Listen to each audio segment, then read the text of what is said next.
Ser podcast. Costa Gabras es uno de esos veteranos directores europeos que siempre ha defendido la dimensión social del cine y su compromiso político. Lo vuelve a demostrar con más de 90 años en El último suspiro, una reflexión entre la filosofía y la medicina sobre la muerte. Comentamos además el musical de Joshua Oppenheimer y analizamos los estrenos españoles. Os contamos cómo ha abierto el Barcelona Film Fest y os recomendamos un par de series. Os ponemos al día en 30 minutos. ¡Acción!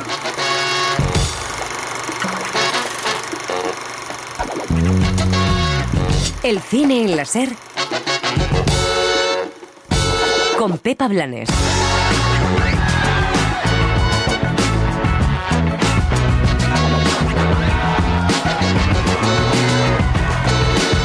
Autor de thrillers políticos como Z o Desaparecido, Costa Gabras sigue en plena forma y estrena El último suspiro, una película humanista que habla del derecho a la muerte digna. Creo que los pacientes saben más de su estado por nuestro comportamiento que por nuestras palabras, a menudo edulcoradas. Tilda Swinton y Josh McKay protagonizan The End, un musical posapocalíptico que muestra cómo una familia se descompone en su búnker cuando llega el fin del mundo. ¿Alguna vez consideraste invitar a más gente? ¿Y en quién confiar?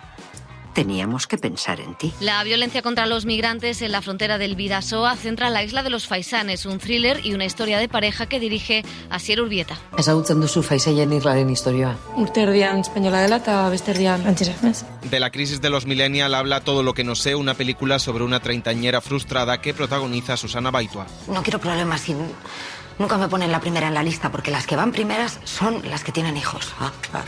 Y en televisión, nuevos estrenos como Mar y Liendre y la segunda temporada de Andor. ¿Miedo? ¿Miedo de qué? Han matado a 100 hombres para que no hablen. ¿Cómo llamas tú a eso? Lo llamo poder.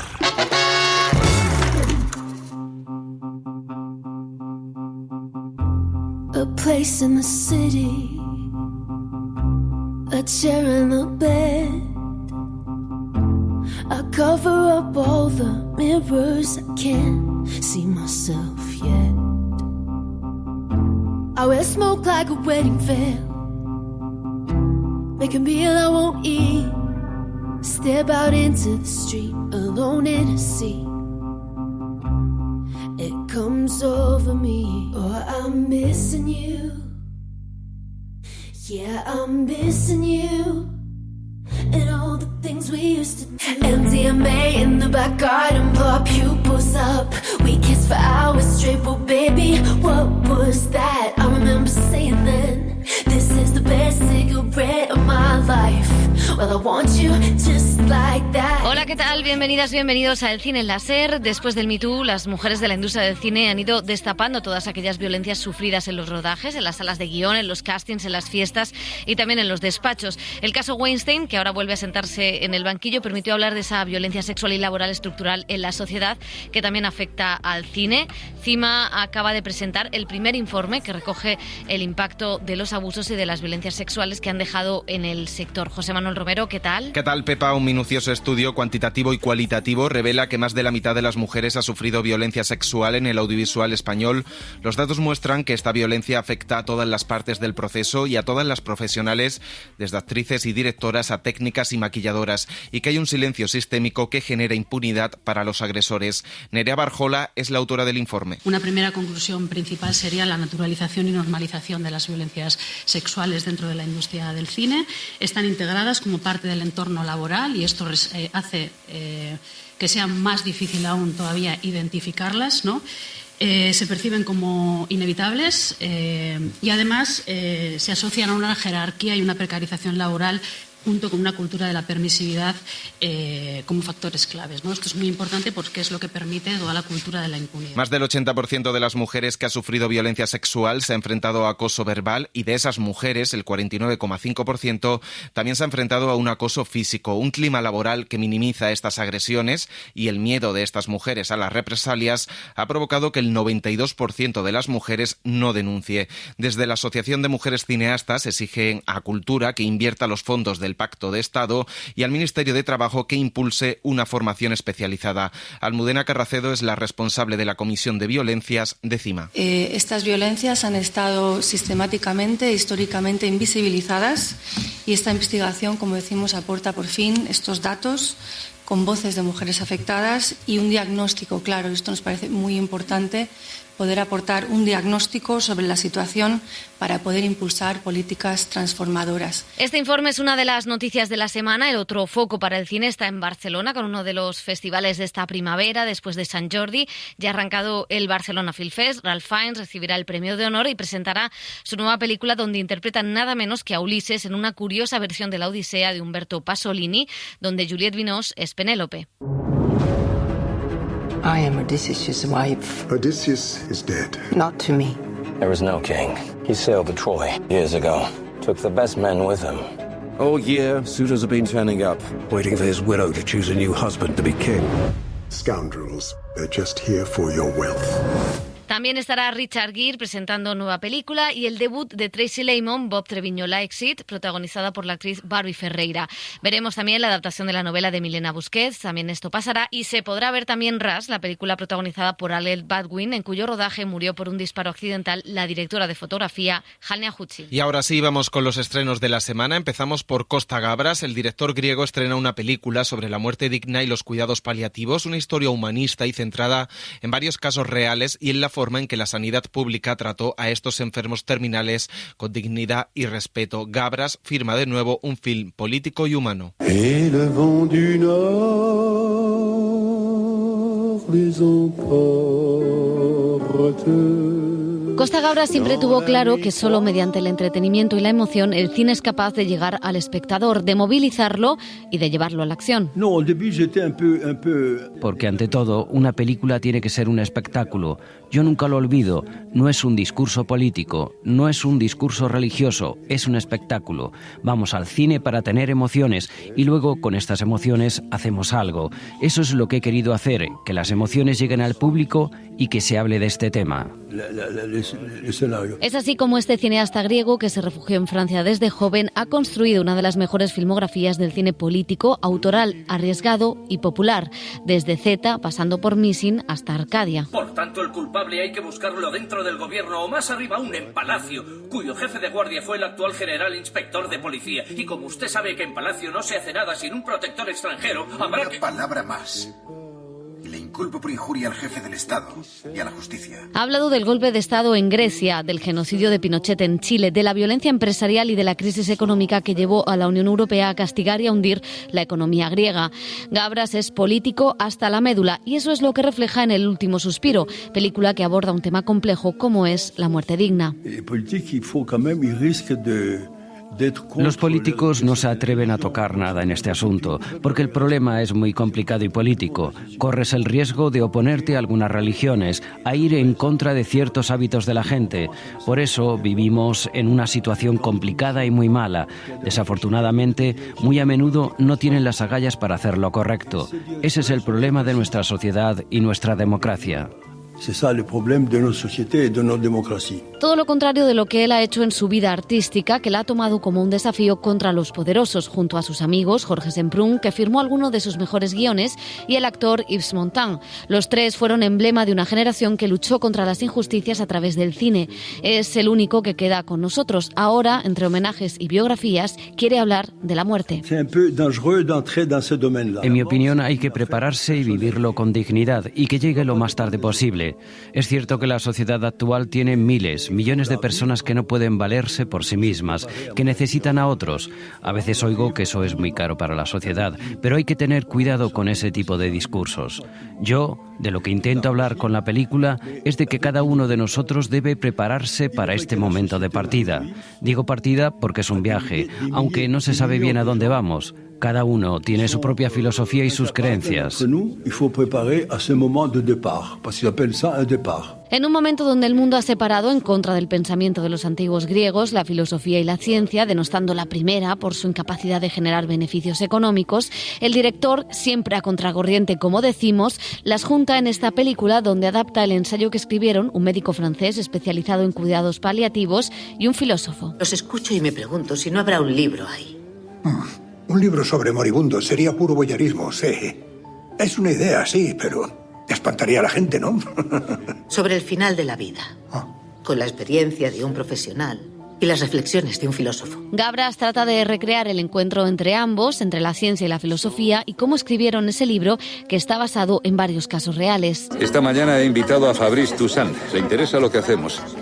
Prometo ser lo más discreto posible. En 20 años habrá más de 4 millones de personas que merecen una muerte digna. ¿Qué propone usted? Yo soy un observador. Yo observo e informo. Denis Podalid es el filósofo, Kat Merat el médico. Pasan consulta a casos muy distintos, como el de una mujer que quiere salir del hospital un fin de semana para comer ostras y beber vino blanco por última vez al lado del mar. También un señor que quiere estar con su perro, o el personaje de Charlotte Rampling, el de una mujer que pide morir cuanto antes. Yo entrego el alma encantada, pero dígame a quién. ¿Por qué iba a entregar usted algo que es suyo a alguien a quien no conoce de nada? Este no es de aquí, ¿verdad? No, es filósofo. Tenemos también a una mujer gitana, a la que interpreta Ángela Molina, que quiere que su familia no sepa nada de su estado terminal y se despide cantando una canción de Prévert. Creo que los pacientes saben más de su estado por nuestro comportamiento que por nuestras palabras, a menudo edulcoradas. Gracias. Es que nadie quiere creer realmente en su propia muerte y todos le tenemos pánico. Se crea una situación de histeria. Solo podemos aprender a afrontarla y hacerlo sin temor alguno. La película muestra lo doloroso que es para un enfermo terminal no tener todos los datos de su estado. También habla sobre el dolor, el miedo, la rabia y la soledad, y va más allá al hablar de la eutanasia. También debemos tener en nuestros países democráticos un lugar donde podamos hablar y decir: quiero terminar, ayúdame. Eso también es importante. Lo hizo Godard el día en que sintió que ya era suficiente. Ese derecho también debe existir y no lo tenemos. Al contrario, lo que tenemos son a millones de personas que siguen viviendo de una manera muy imperturbable. Con una puesta en escena sobria, con diálogos llenos de significado, sitúa a los personajes en encuadres cerrados que resaltan la situación vulnerable que viven y las emociones que les invaden. Las emociones, de nuevo, como forma de fomentar el cambio político.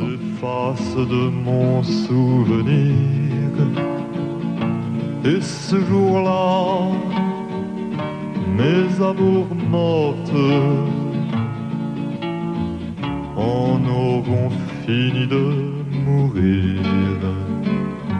Et ce jour-là, mes amours mortes en auront fini de mourir.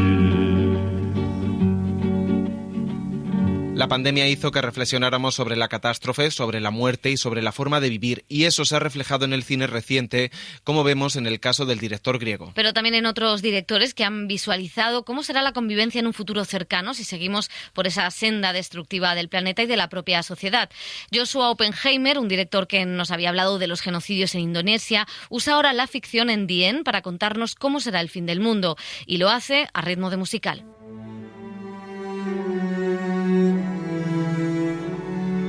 Joshua Oppenheimer, director americano afincado desde hace años en Dinamarca, ha hecho carrera en el documental, especialmente con dos trabajos impactantes y perturbadores, The Act of Killing y La mirada del silencio. Adanya nanti lagi neokomunisme, adanya ekstrem kiri. Dos películas en las que reconstruía el horror del genocidio en Indonesia a través de los testimonios de los criminales, una denuncia de la impunidad que comparte con su primera obra de ficción, The End. Aquí tienes una familia que prospera en la impunidad. Se dicen a sí mismos que están prosperando en la impunidad. De hecho, luchan por levantarse de la cama todas las mañanas y reconstruir la esperanza y la narrativa que justifica sus acciones. Al igual que el protagonista de The Act of Killing, luchaba todos los días por levantarse de la cama y decirse a sí mismo que lo que hizo fue heroico o justificable. Lo que yo hago es cuestionar durante el proceso de filmación esas narrativas.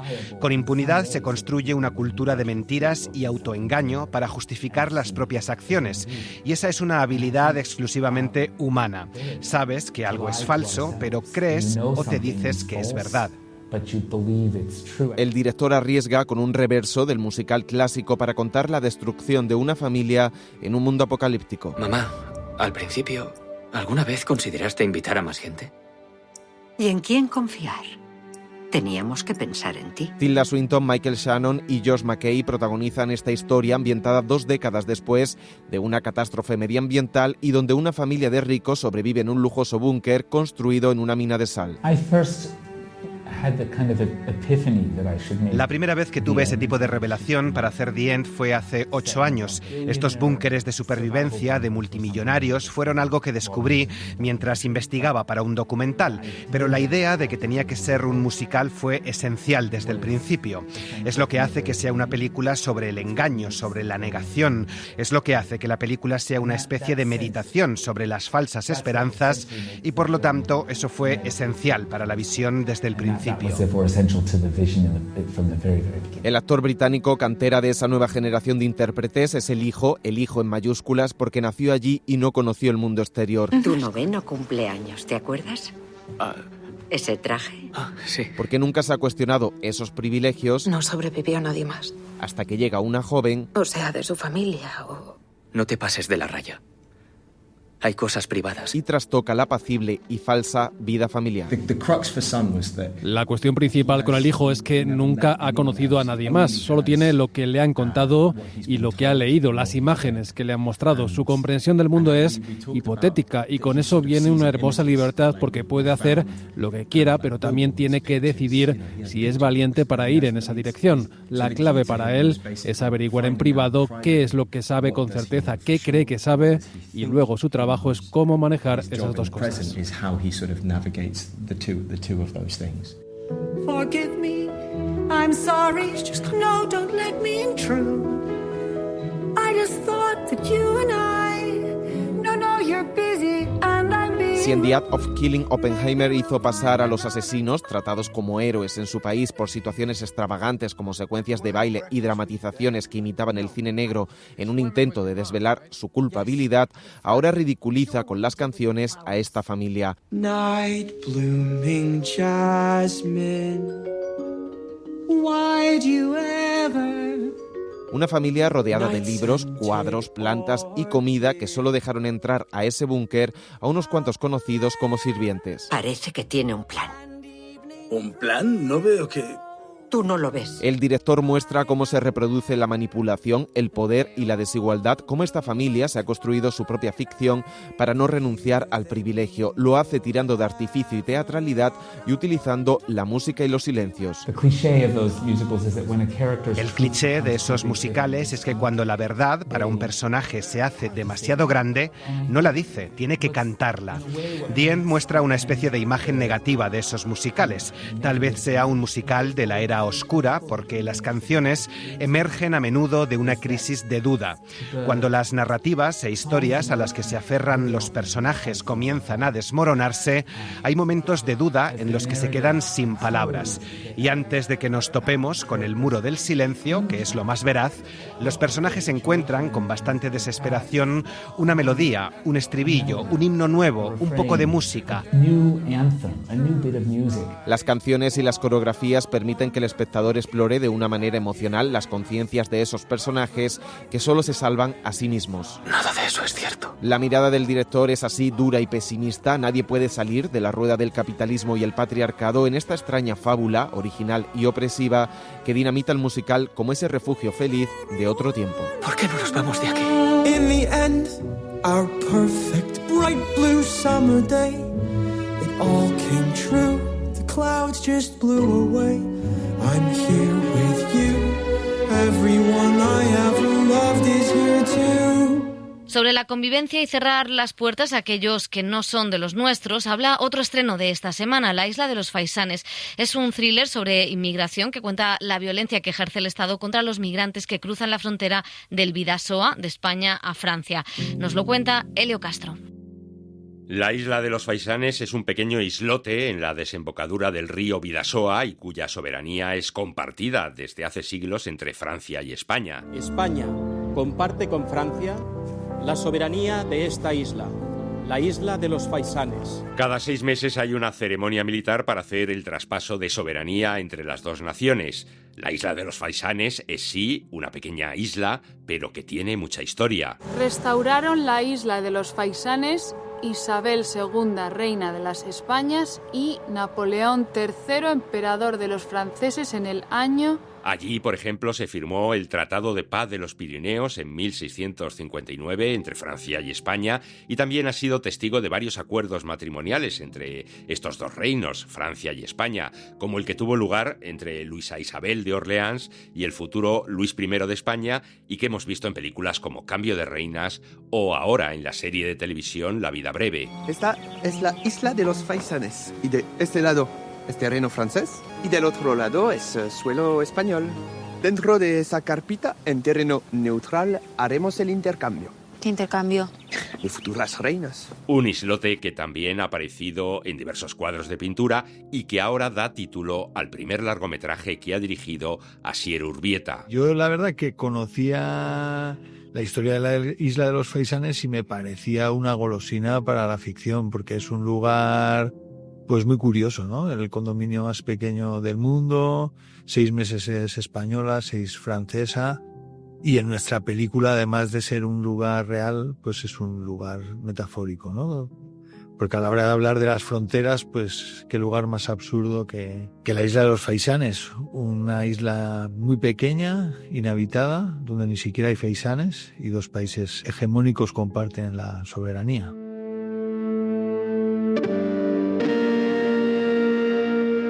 La historia que cuenta La isla de los Faisanes está basada en hechos reales y muy poco conocidos. Leí en el periódico que una persona se había ahorcado enfrente del río, una persona negra, me llamó mucho la atención. Empecé a documentarme y vi que no era un hecho aislado, que al final la frontera del Bidasoa se ha convertido en un lugar muy importante para la gente en tránsito desde África al norte de Europa. Y en este proceso de documentación otras 5 personas se ahogaron en el río y de ahí surge pues la necesidad de contar esta emergencia humanitaria que está ocurriendo ahora. La película cuenta como una pareja que pasea por el cauce del río ve a 2 emigrantes que se están ahogando. Ella se lanza al agua sin pensarlo para intentar salvarles. ¡Vamos! Él, en cambio, se queda paralizado. La actriz Jonelle Aspire, que ganó en 2021 el premio Goya a la mejor actriz revelación por la película Anne, interpreta a esa chica que se lanza al agua desde el primer momento para intentar salvar al emigrante. Yo me estuve preparando 2 semanas antes con una persona del equipo que es socorrista, hicimos salvamento, hicimos natación, bueno, o sea, como nunca he hecho en mi vida. Y nada, el llegar ahí tan preparada, la verdad que fue súper chulo, porque a nivel psicológico también ya vas muy preparada, y salió genial. Esto fue en febrero, hacía frío, lo hicimos con neoprenos, no hizo falta la doble de acción, lo cual fue maravilloso, y bueno, como actriz superar esta clase de retos es un regalo también. Y Sambou Diaby interpreta a la pareja de esa mujer que se lanza al agua y que, como decimos, se queda en la orilla. Sambou nació en Pamplona, pero tiene orígenes africanos, y como su personaje en el film, a veces se pregunta de dónde es. Yo puedo decir que nací en Pamplona y soy de aquí, pero los de aquí no me ven como tal. Y cuando yo fui a África también, claro, mis abuelos, mis tíos, tal, todos son de ahí, pero ninguno de ahí me ve como de allí. Entonces piensas, ¿no? Yo realmente ¿dónde soy?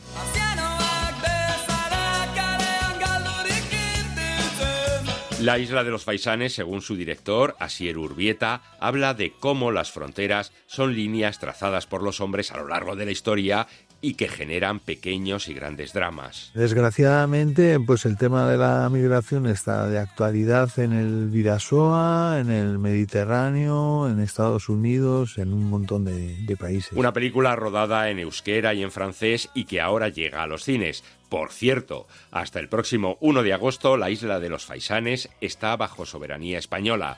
A partir de entonces pasará a ser francesa. Justo la película empieza en el cambio de soberanía, la ceremonia donde los militares franceses y españoles se están pasando el mando de unos a otros, y aparece un cadáver en la isla de una persona negra. Pero como se ve en la película, y aunque todo esté aparentemente pactado y bien arreglado, se convierte en tierra de nadie cuando aparece el cadáver de un emigrante.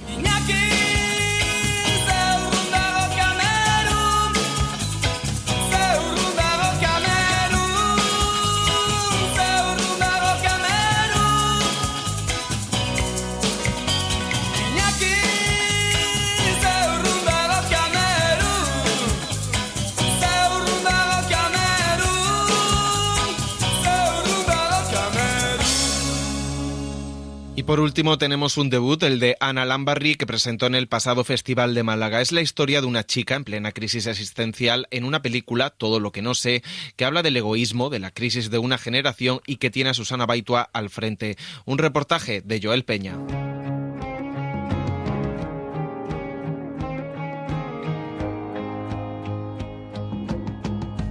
Todas las mujeres que habitan Para el cine español ya es habitual enfocar lo cotidiano, un hecho que ha provocado que el público pueda identificarse con personajes que se enfrentan a vivencias diarias como la búsqueda interior, la maternidad o los cuidados, y que también intentan resolver conflictos generacionales compartidos. Creo que no voy a poder soportar que me vuelvan a decir lo que puedo y lo que no puedo hacer. Sobre esta idea, la de entender el cine como una dosis de realidad, surge Todo lo que no sé, la ópera prima de Ana Lambarri, que compitió por alzarse con la Biznaga de Oro en el pasado Festival de Málaga. La directora explica que la película es un retrato millennial de todas las personas que luchan por encajar en un entorno hostil. ¿Te enteras de esto? ¿Empiezas a ser consciente de la situación o te la tengo que volver a explicar? Lo siento. Y por encontrar una satisfacción personal y profesional. Nace un poco de la idea de hablar de la ansiedad y de la incertidumbre, que creo que compartimos un poco todos los que estamos en una generación que podemos llamar millennial, bueno, un poco todos los que hemos vivido desde la crisis del 2008 en adelante. Y entonces de lo que hablo un poco es de esa idea de todo lo que podemos llegar a pensar que puede llegar a pasar y que luego no pasa, o que sí pasa, y que es todo lo que no sabemos, ¿no? Y que está siempre ahí en la cabeza dando vueltas. Su protagonista, Laura, es una programadora informática de 35 años que interpreta a Susana Baitua. Comparte piso, trabaja en un centro comercial, no es madre y tampoco tiene una pareja estable. La trama muestra su rutina y una serie de decisiones que tambalean su entorno como resultado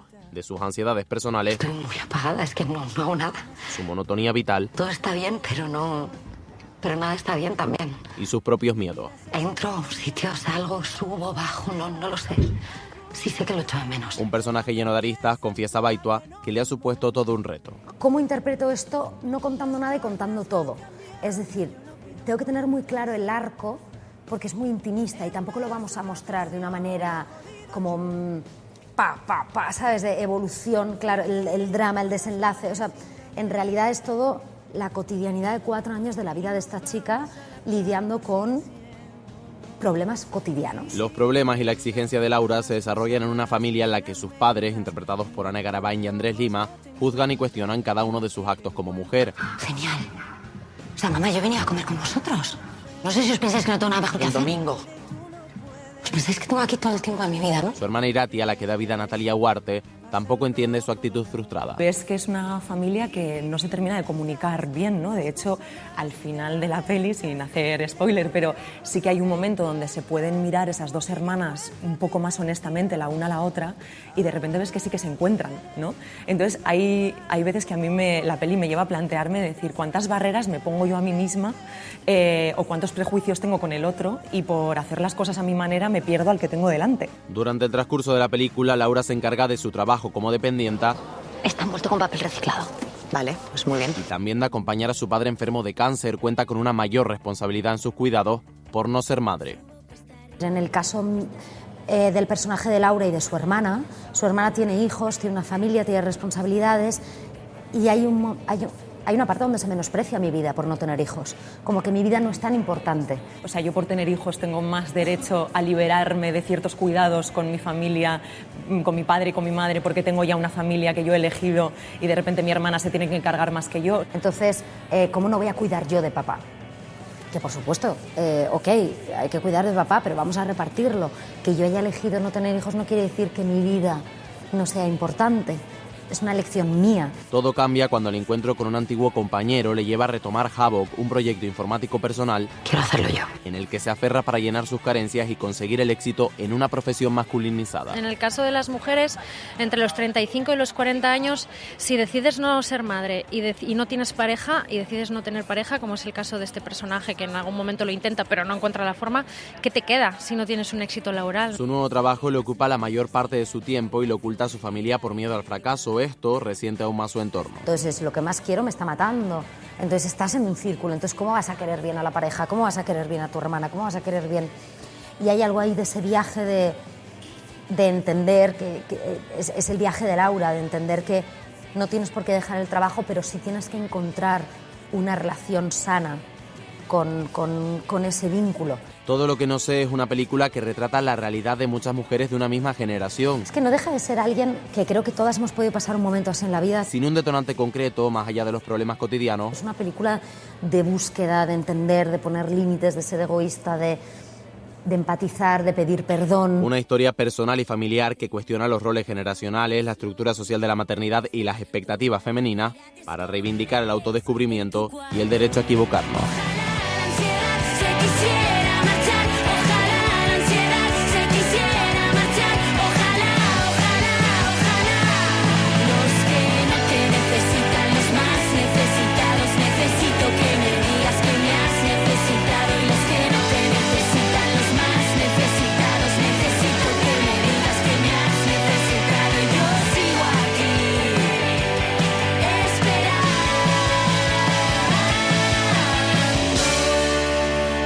El cine en la SER con Pepa Blanes.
Fue la primera serie en la sección oficial del Festival de Málaga y por fin llega a nuestras pantallas. Este domingo A3 Player Premium estrena Mari Liendre con la bendición de los Javis. Dani Garrán, ¿qué tal? Hola Pepa. El director gallego Javier Ferreiro crea esta serie musical protagonizada por una gran reina gay de la noche madrileña que se convierte en una diva destronada con un presente aburrido. Tras la muerte de su padre se reencuentra con su séquito de amigos homosexuales y no solo rememorará su pasado, también las canciones musicales de la época mientras intenta conducir su caótica realidad. Producida por los Javis, cuenta con Paloma Rando en el guión y las actuaciones de Blanca Martínez, Omar Ayuso, Mariona Terés, Nina, Mariano Peña o el triunfito Martín Urrutia. Hace años, todas las puertas de Chueca se abrían para mí. Y no hablo solo de las discotecas. Yo tenía acceso total a pisos, chulazos, afters, a los chismes, porque ahora solo me dedico a trabajar de teleoperadora. Pero yo antes era el punto de información de Chueca. Joder, es que yo era la mismísima todochueca.com. A mí se me podía preguntar desde qué gin tenía duchas con cruising hasta qué anabolizantes tenías que evitar para no acabar con cojones de gato. Nada se escapaba a mi control. Nos despedimos de la que ha sido la serie derivada de Star Wars con identidad más propia. Andor estrena en Disney Plus su segunda y última temporada protagonizada por Diego Luna como ese líder revolucionario que lucha para derrocar el Imperio Galáctico, un régimen dictatorial liderado por el emblemático Darth Vader. Un spin-off acertado que profundiza tanto en la resistencia como en el funcionamiento del Imperio, mostrando las tensiones políticas y los dilemas éticos que dan forma al conflicto. Cada día que esperamos se hacen más fuertes. Sería sensato tener un plan. ¡Tenemos un plan! ¡No hay tiempo para tonterías! ¡Vamos! El plan depende de que traigan a un reemplazo. Puede que la próxima vez ya sea tarde. Prefiero morir intentando vencerlos que morir dándoles lo que quieren. Y una recomendación en formato de animación.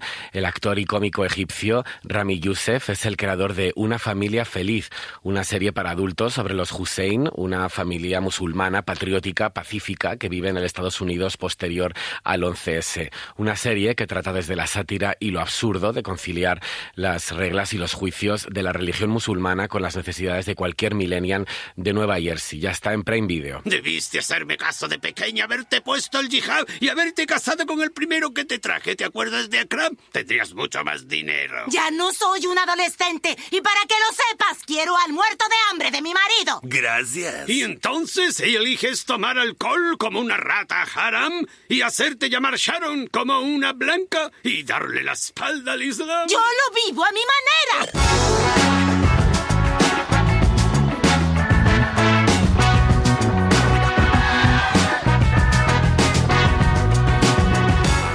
el cine en la SER con Desaparecido. Es una de las grandes películas de Costa Gabras. El director de 92 años sigue en activo y en plena forma. Con él y con este thriller sobre los crímenes del dictador Pinochet nos marchamos. Gracias Julia García, José Manuel Romero y Joel Peña. Y hasta la semana que viene. Adiós. Tienen todos los contactos. Yo soy un hombre de negocios, de mediana edad, de Nueva York, muy ocupado. Y sin embargo aquí estoy. Pueden haber matado a mi hijo. Tal vez fue torturado, tal vez... Oh, Dios mío, le golpearon tanto que lo retienen hasta que esté en condiciones de soltarlo. No lo sé, no me importa. No acudiré a la prensa. Redacten la clase de documento que quieran y yo lo firmaré. Disculparé a cualquiera, a todo el mundo, de todo. Solo pretendo recuperar a mi hijo. El cine en la SER con Pepa Blanes. Para no perderte ningún episodio, síguenos en la aplicación o la web de la SER, Podium Podcast o tu plataforma de audio favorita.